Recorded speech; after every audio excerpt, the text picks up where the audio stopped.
మన family members అందరికీ నేను చెప్పేది ఒకటి వినండి. ఈ లక్ష్మిని మన ఫ్యామిలీలో ఏ ఫంక్షన్లకి పిలవకూడదు. ఇది నా ఆజ్ఞ, చెప్తున్నా. ఈ పిల్లలంతా ఏంది అలా చూస్తున్నారు? ఏంటి, నేను తిడితే నువ్వు తిడతావా? ఎందుకు తిట్టావు? నేను అన్న మాటనే తిప్పి నన్ను ఎలా అంటావు? అందుకని మన ఫ్యామిలీలో నుండి ఇక నుంచి ఎవ్వరూ నేను పిలవరు. అంతే, వెళ్ళిపో. దీనికి మెంటలెక్కినట్టుంది, పక్కనే ఉంటే కొరికిద్దేమో. ఇంట్లో చెప్పి తీసుకొచ్చా, గొడవ చేయకుండా కూర్చో అని చెప్పి. ఏంటి, దేవుడు ప్రసాదం గంధం నాకు తీసుకోలేదా? తీసుకోలేదు. నువ్వు తీసుకురమ్మని నాకు చెప్పలేదుగా. చెప్పాలా? తీసుకురావడం తెలీదా? నువ్వు చెప్పాలి కదా. నా మాటకు ఎదురు చెప్తావా? కుటుంబ సభ్యులందరికీ ఇప్పుడు నేను చెప్పేది ఏంటంటే, తనని ఇంకోసారి మన ఇంట్లో ఫంక్షన్లకే పిలవకూడదు. ఇదే నా ఆజ్ఞ. నీకేమైనా పిచ్చా ఏంది?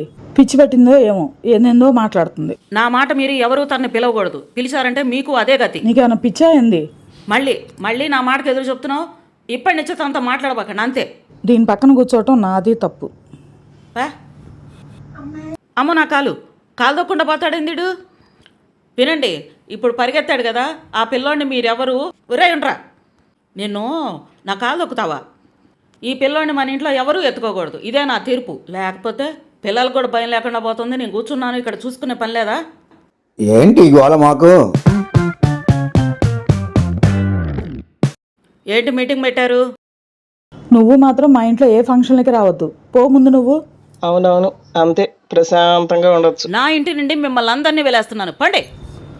దాన్ని మాత్రం మన ఇంట్లో ఏ ఫంక్షన్లకి పిలవకూడదు. లేకపోతే పని పడి లేకుండా కూర్చొని తీర్పులు ఇస్తుంది, ఎవరిని పిలవకూడదని.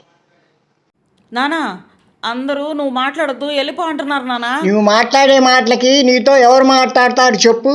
ఏదో నా బాధ చెప్పుకుంటే వెళ్ళి వాళ్ళందరిని అరుస్తావు అనుకుంటే నువ్వు కూడా నన్ను అరుస్తావేంటి నానా?